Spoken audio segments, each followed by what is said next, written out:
Are you a successful IT professional and need help optimizing your compensation plan, navigating your taxes, investments, and protection?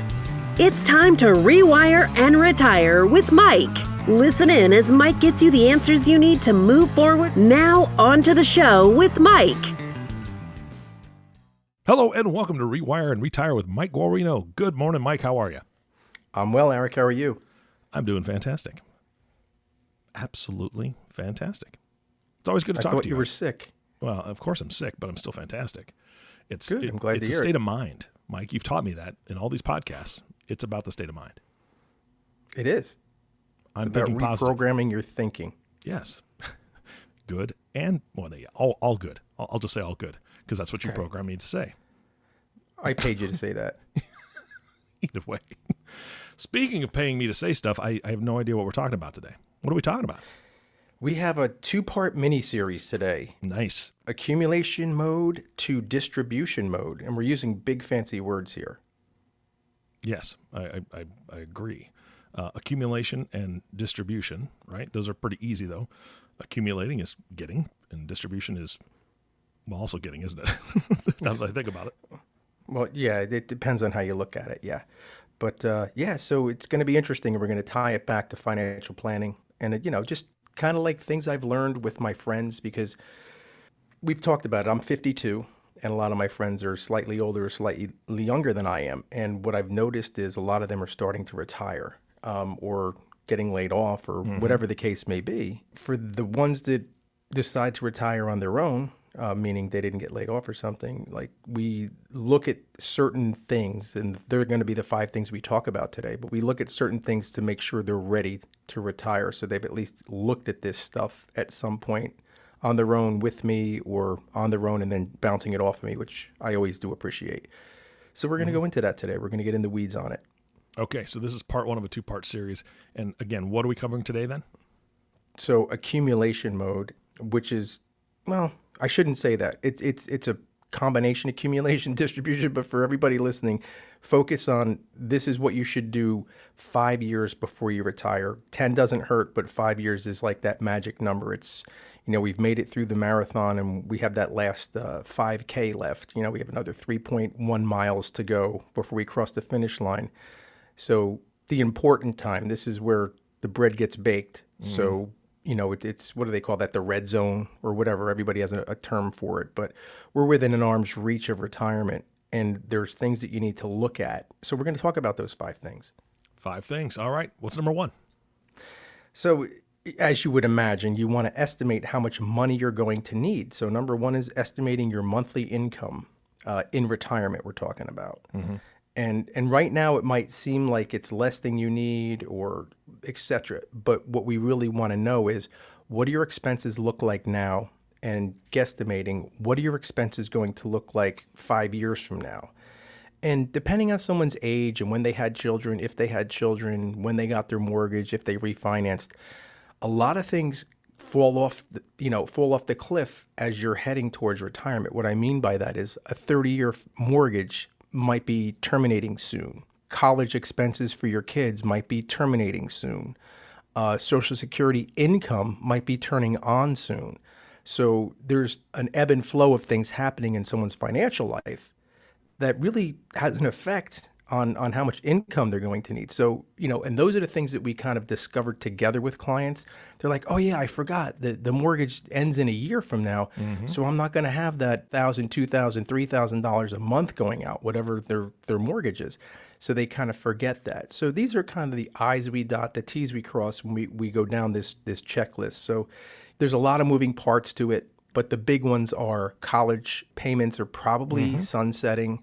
Your mortgage, hopefully, probably sunsetting, and Social Security, that sun's starting to rise, and maybe you're lucky enough to have a pension now, and that sun's going to rise at some point. So those are the kind of things that are ebbing and flowing, moving in and out of your picture, and maybe you're aware of all those things, maybe you're not, but we always like to check them when we're working with somebody that's, like I said, 5 years to go before they retire. So that's estimating the income. Yeah, and in doing that, you've got some of those things that are, when your mortgage is going to stop. when you're going to have to stop paying it, when you've got the house completely paid off. You know when those student loans are going to be paid off because you've got a timetable for that. Social Security, same thing. You've got a timetable, and you've talked on previous podcasts about when to take Social Security because there's a lot of options there. So I'm sure that's factored into it. But what about the revolving expenses as far as if I'm looking 5 years out? I personally, my wife and I are shopping for a truck for this December. December's a great time to buy, so on and so forth. We're going to be purchasing a truck. I've needed one for a while, and this is a great time to do it. Financially, we're in a position to do that. I don't see having to purchase a truck in the next 5 years once I do it in December. I'm hoping to get this sucker to last at least 10, right? Right. But for those people that are, maybe they have a paid off car, in 5 years, that car may not be running as smoothly or fitting the needs of what they want, or maybe they have a car that fits way more people than they need to, or maybe it's too small and they have grandkids coming. Who knows? What about those types of debts, Mike? Well, how do you address those when it comes to considering that monthly income? Because a car payment can be $400 or $500 a month. Sure. Yeah. So, we time everything out, right? We look at it. And when we meet with people, we get down into the nitty gritty, right? Mm-hmm. So we ask questions like, let's assume you walked in right now, Eric. I would say, we've been working together. Okay, so tell me, you just bought a car. When did you buy it? You say, I bought it, December of 2020. Mm-hmm. Great. How long was the loan? Oh, the loan's 5 years. Okay, and what's the monthly payment? So we kind of keep track of that in our financial plan, right? We input those into the right fields, and so our software knows when things fall off. The point I was making on step number 1 that you picked up on, which was good, is, how do people know when the stuff comes on or falls off? And that's exactly how we do it. We pump it into a financial plan, and we're able to keep track of it automatically. We don't even have to remember because the software is smart enough to run it out over time. And if we're meeting in 5 years from December, in your example, Eric, you would be like, holy crap, I have another $500 and something a month now. Where did that come from? I'm going to be like, remember, you just wrote out the last car payment. Oh my God. So that's the kind of thing that we do keep track of. And that's a good catch on your part, actually. I appreciate that. Yeah. Well, it's just top of mind. So, all right. Well, what's number 2? Yeah. So the big question a lot of people have is, am I going to live in the same house that I bought and raised my kids and sent my kids to school from and, commuted to and fro to work? Am I going to stay here? And a lot of people who retire want to downsize, right? Like, I don't know what kind of, we've talked a lot offline, so I know you're kind of living, but at some point you get tired of mowing big lawns, and you get tired of raking a lot of leaves, and you get tired of shoveling a lot of snow up here in New Jersey, right? Going up and down stairs, right? Yeah. We were, I guess I'll preview our listening audience, right? We were cracking our knuckles and stretching before we got on the podcast, and it was kind of like a xylophone. Event. It sounded like a xylophone in here. You got done first, and then I went, and it was So, but yeah, those creaky bones going up and down the stairs, nobody wants to do that. So a lot of folks think, I'm going to move. And then what we do is input that information, again, into the financial plan. And what is it going to be like? How does it look if we move from, and we're in New Jersey right now, so I'll use New Jersey as an example. Like, a lot of people do not want to retire in New Jersey. They want, lower taxes and things like that. So a lot of our clients transition down to Florida, other places on the Eastern Seaboard, pretty much all around the world. And a good chunk of them do stay in New Jersey. I'm not harshing it. But what you have to do is realize there's different taxations of things in some states than others, right? Some states tax pensions, some don't. Some tax Social Security, some don't. And then, of course, what's your house going to look like? You don't want to move from the house that you raised your children in and worked 30 some odd years in or out of, commuting back and forth. You don't want to move from that to something that's going to cause you more hardship, right? You're trying to make your life easy, that you hinted at, right? Get rid of the stairs. Maybe we move into a condo. Oh, okay, what are the HOA fees? What other fees exist for that? And kind of like mapping it out. You want to know all the little nuances, all the little details of, well, is it really going to cost you? I know New Jersey sounds like it costs you a lot, and this house, mortgage is falling off, and we're going to sell the house in New Jersey. Well, are we paying attention to capital gains tax on that, right? Did I make more than $500,000 profit on my house? So there's a lot of things in the air, but ultimately where we go with this is it going to be more, less, or about the same than my living expenses are right now?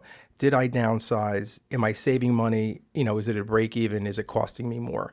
So that's a big thing. 5 years from before you retire to think about where you're going to move and how much that's going to cost. And a good advisor will sit down and ask you, what do you think it's going to cost? What are the HOA fees? What are the taxes? All things we just talked about hopefully come up in those conversations.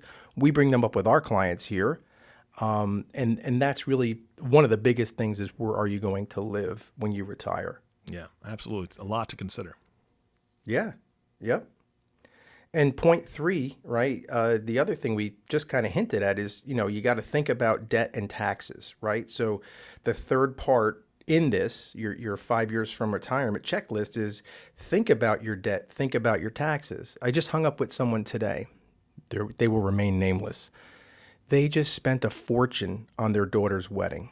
Now, this person is about, I think, 60 and has a lot of debt from their daughter's wedding. And she just finished paying off her house. So we were talking today about various ways to pay off the debt. And I was like, oh, man, you're like, and she wants to retire in 5 years. And I was kind of bummed to find out she dropped this giant chunk of change on her daughter's wedding, but it is what it is. I get that. You only have one kid, you want to lavish them, blah, blah, blah. I have three, so, my one son got spoiled and it fell off for the other two, but that's just the way life is. That's how it works. Yep. Yeah. But she wound up going into a little bit of debt because of this wedding and, was asking me some ways to kind of pull out of it. And we went over a bunch of different options. And I'm not going to talk about that here because this was appropriate for her situation and maybe not everybody listening. But the big thing we came up with was there are good debts to have. But when you retire, you don't necessarily have to be debt free. People think, oh, well, I have to have the house paid off before I can retire. No, you don't. Where'd you come up with that? When you retire, remember, you spend your whole life in accumulation mode. What does that mean? You spend your whole life saving and putting money into 401ks. Hopefully the plan has good matching. Hopefully the investments did well. And anything you have left over at the end of the month, hopefully you're tucking away into a savings account after you pay for all the other stuff, college and this and that. You don't have to be debt-free to retire. You just have to have a good plan that makes sense, that makes sure that you're not going to run out of money in retirement. So, we always like to chunk away at debt. Nobody likes it. But it doesn't mean that you can't retire if you have a little bit of debt on your shoulders. Too much debt? Yeah, that's going to be a problem to most plans. But, a little bit in her situation, I said, well, if you sell the house that you're in now, you'll have X amount left over. You can get rid of the debt and just downsize. And it worked for her, right? She's like, oh, that makes sense because I'm not going to live in something this palatial when I'm finally retired. I said, perfect. So don't worry about the money you spent on your daughter's wedding. Look, we only come around once on this planet. Lost my dad a couple years ago. And I'll tell you what, we've always told people you can't take it with you.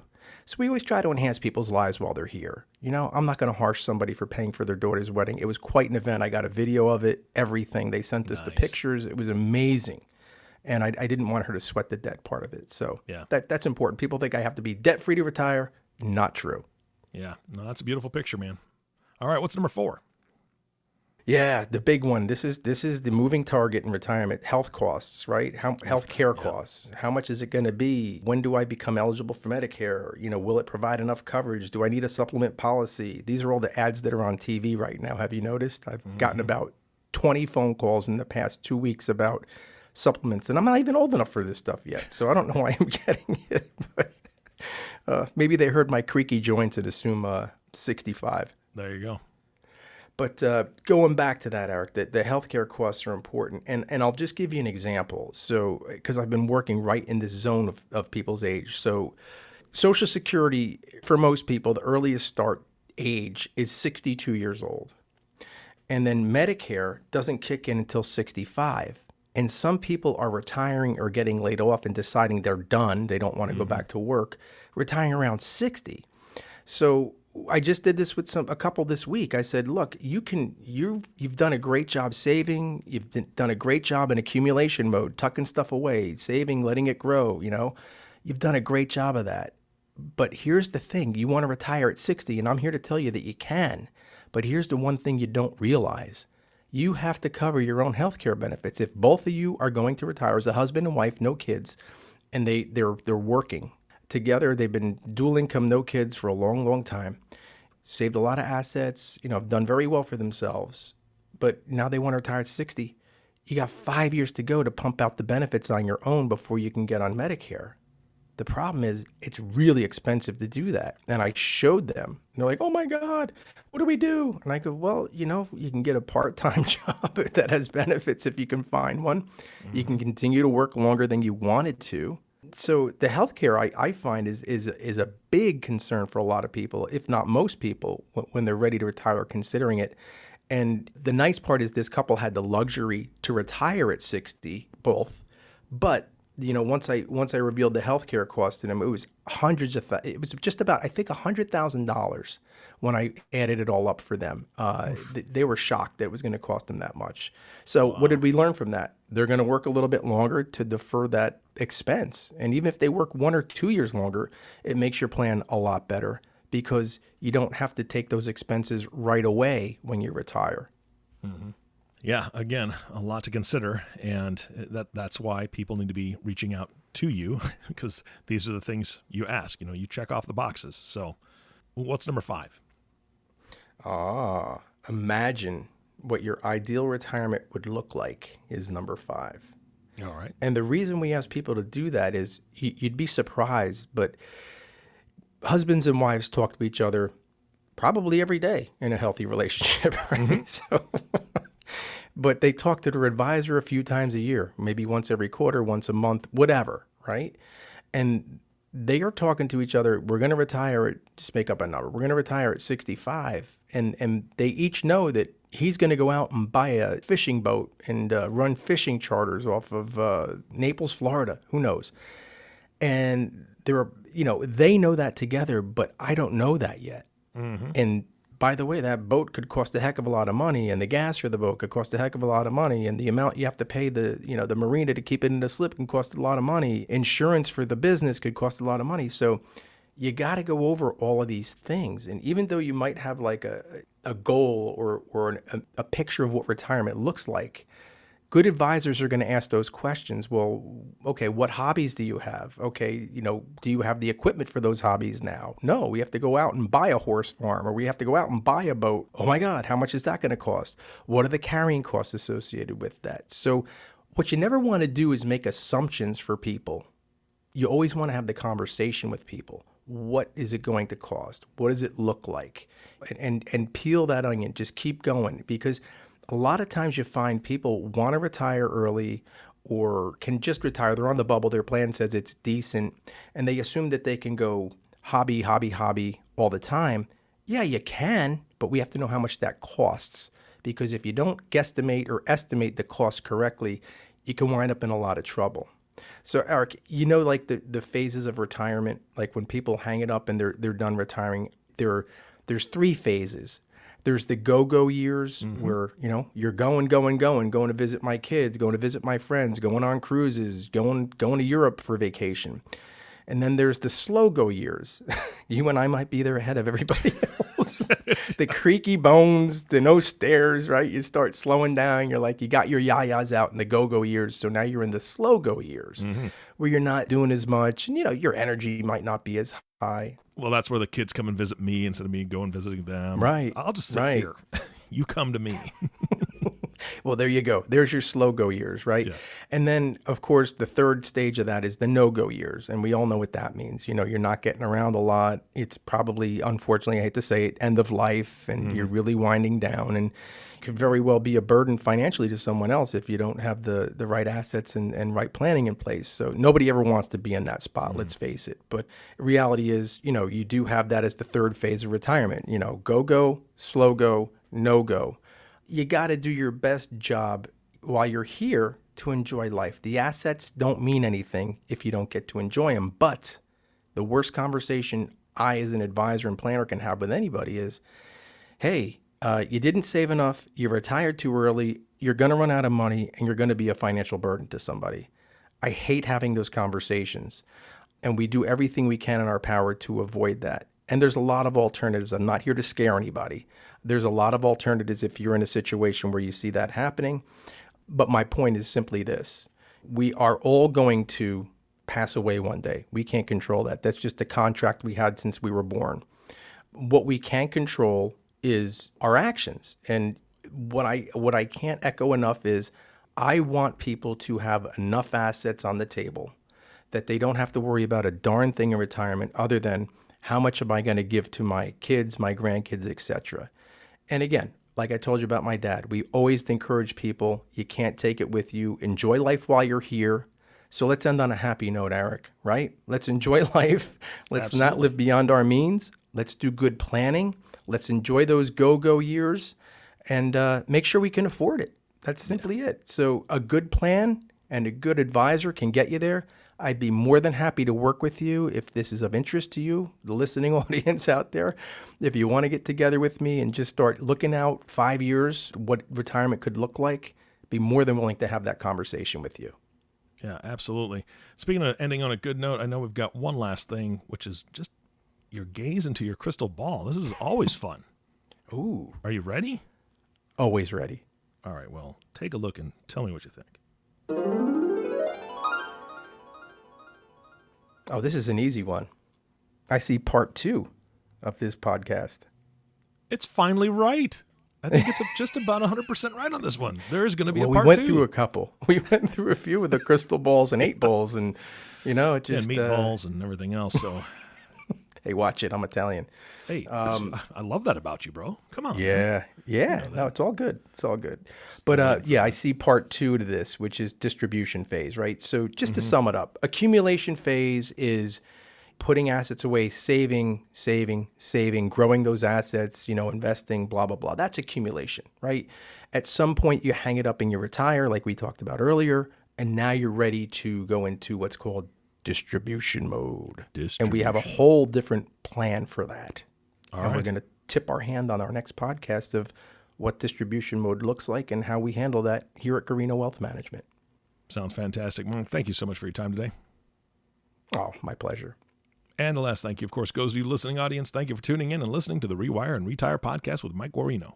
If you have not subscribed to the podcast yet, please click the subscribe now button below.